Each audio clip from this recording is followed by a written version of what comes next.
everyone in this room had obesity. We're not that far off from that being our reality. Obesity rates have doubled amongst adults and more than tripled amongst children since the 1980s.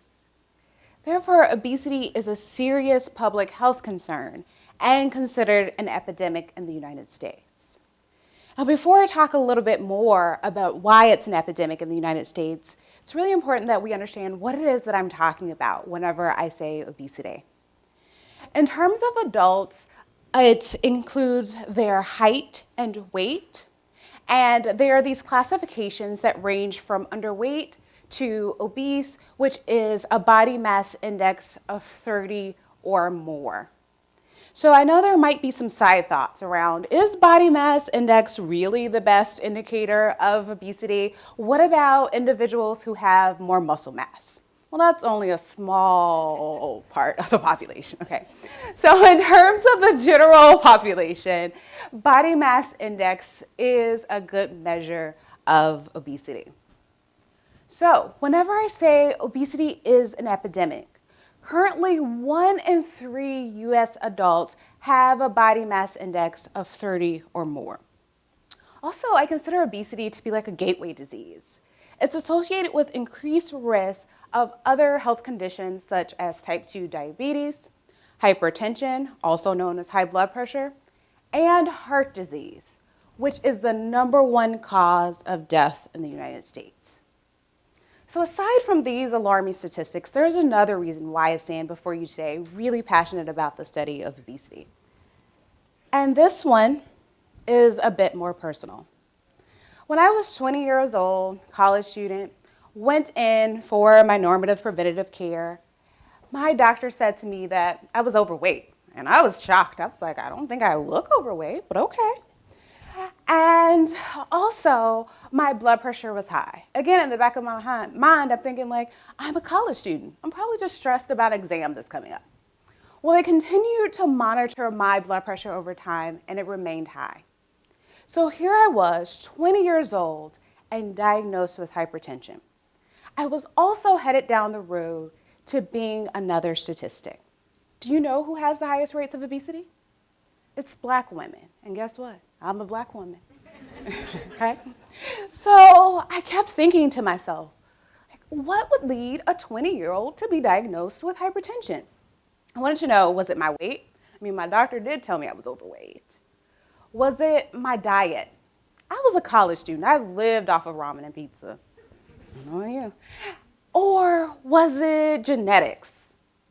Both of my parents have hypertension. The reality is that it's complicated because all of those factors could have contributed to my diagnosis of hypertension. That same complexity is what I face in terms of trying to figure out how do we prevent obesity. Thankfully, the Bombers and the University of Oregon thought it was an awesome idea for us to have an obesity prevention cluster. And so I get to share this journey with 5 amazing colleagues. And we each take a piece of this pie in terms of obesity. And so we look at multiple factors ranging from emotion and self-regulation to disinhibited eating to genetics. And then at the top, there's me. I look at health disparities and culture. And for me, thinking about my 20-year-old self and knowing where I could have been in terms of still taking meds today and recognizing the importance of prevention, I'm very committed to making sure that we can prevent disparities among diverse populations. In terms of health disparities, I'm talking about the preventable occurrence of obesity that happens based on factors such as race, ethnicity, gender, and socioeconomic status, and so much more. And in my particular work, I've chosen to focus on 3 different groups who are most impacted by health disparities. They're Blacks, Latinx, which is a more inclusive term for Latinos, and rural communities are the 3 populations that I study. So if we take a closer peek at these 3 groups, one thing we'll see is, for example, if we look at racial ethnic disparities, we know that Black and Latinx adults have higher rates of obesity than their white adult counterparts.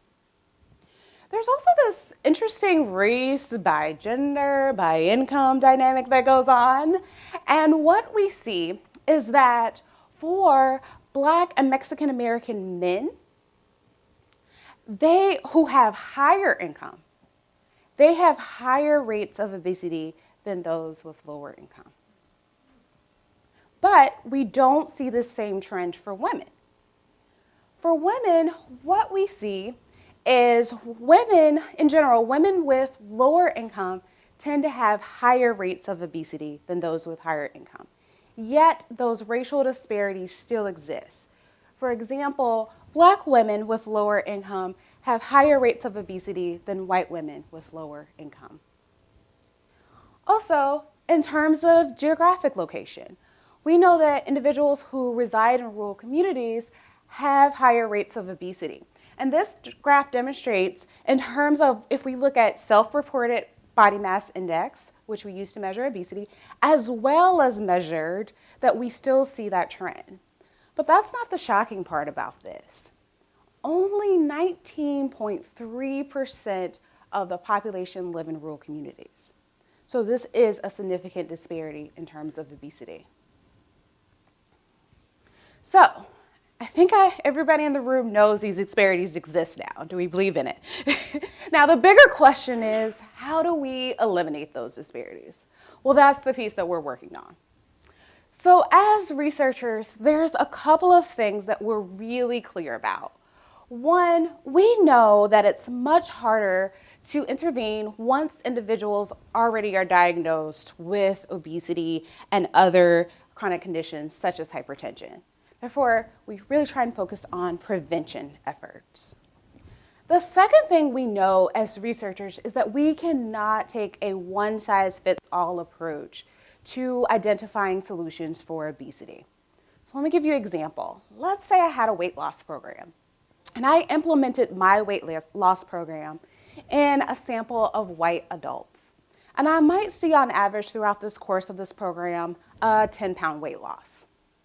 Well, say I take this exact same weight loss program, and now I implement it in a sample of Latinx adults. I might see on average a 5-pound weight loss throughout the course of this program. So, what accounts for these differences? It's culture. So, I really want to point out that culture is all-encompassing. It includes things like language, religion, food preferences, social habits, and so much more. So as researchers, we kind of have gotten that culture matters, but things get a little sticky right here. So in my research, what I've noticed is whenever it comes to culture, there are two big mistakes that researchers make when they're trying to adequately account for it in prevention efforts with culturally diverse groups. So, the first mistake, it's around lack of clarity or misinterpretation of culture. So in terms of lack of clarity, I can't tell you how many research articles I've read where people say, this is a culturally tailored intervention, it's culturally sensitive, etc. But guess what? Nobody defines culture. The second mistake related to this is a misinterpretation of culture. Somehow, people also decided that culture is synonymous with race ethnicity, but only for racial ethnic minorities. I mean, we just saw that it's so much more than that, right? So we're missing a lot. The second mistake is assumptions. I hate to say that as a researcher, but there's so many assumptions that are made. Now, I don't know about you, but I learned a long time ago that if you make assumptions, it makes a bad word out of you and me, okay? But here we are. So in terms of the types of assumptions that happen, the first one is in terms of who's running the program.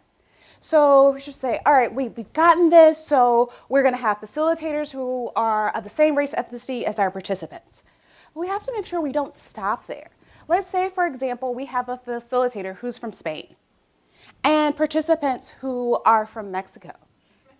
guess what? Both of these countries have very different histories, and individuals are perceived very differently in the context of the US. So these are two unique cultures, even though they both identify as Latinx.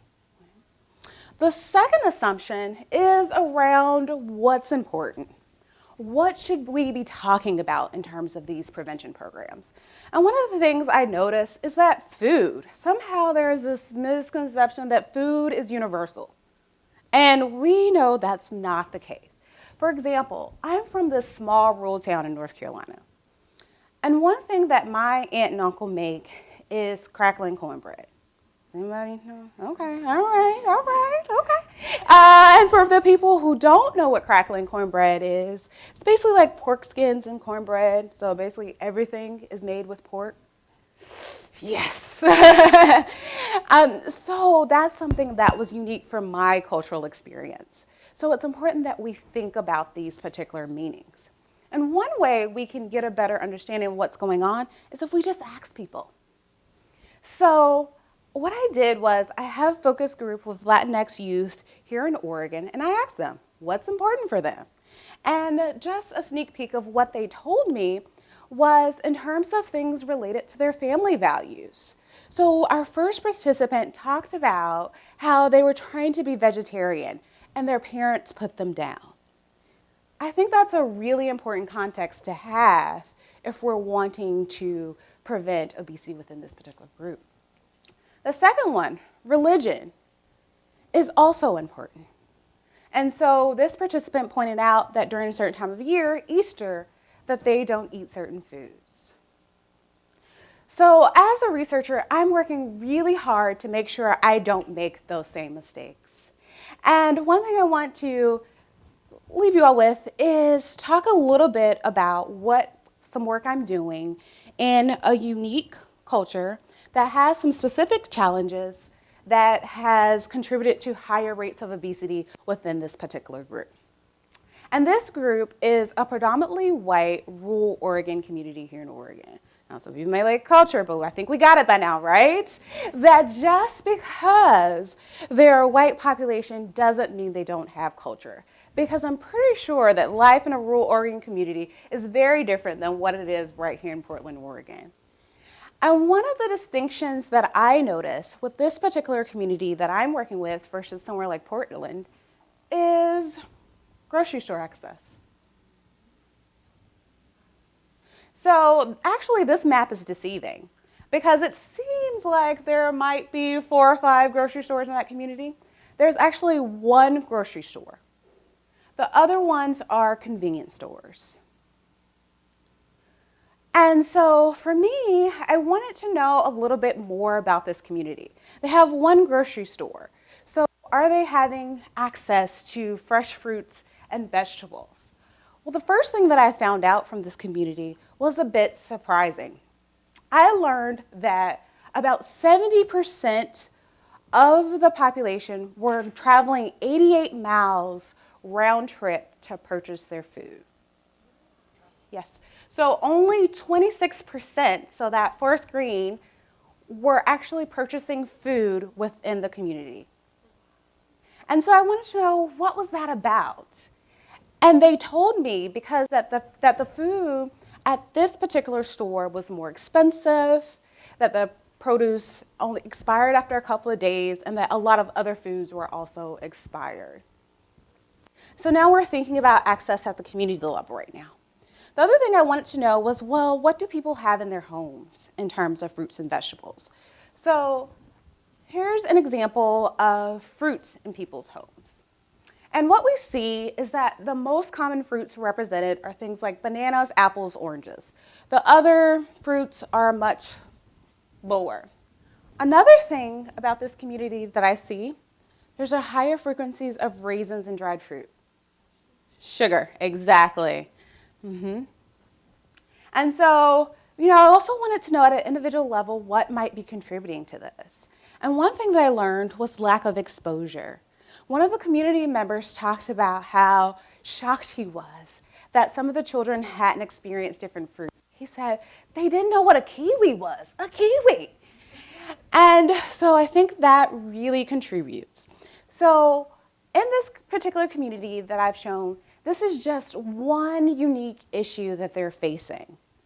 There are so many other issues. And one way I'm working to address this particular access issue is that I'm working with a local startup company to bring in fruits and vegetables within this particular community. However, for me, it's not just getting that one piece of the puzzle. It's really important for me to learn what else is going on for this community, what other challenges they're having. And with that information, then I can create a more enhanced program that feels useful to their specific needs as we're working to reduce obesity within this community. And then eventually, we will tailor this program for other rural communities. Now, tailor is a key word. Remember what we learned earlier, assumptions. We don't do that. So I can't just take the same program and put it into that community. I have to talk to this new community as well and see, do you have the same issues, or are there other issues as well that we need to address? So overall, my hopes are that my research will show that in order for us to effectively prevent obesity and associated diseases among culturally diverse populations, that one, we need to consider multiple factors. I think I've demonstrated today that we can't just look at the individual level in terms of exposure. Family, we saw what people had within their homes. Community, access to grocery stores.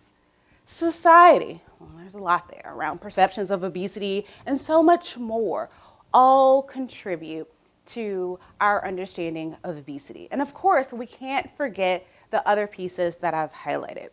So I believe that once we're able to do that, then we'll be one step closer to solving the obesity epidemic.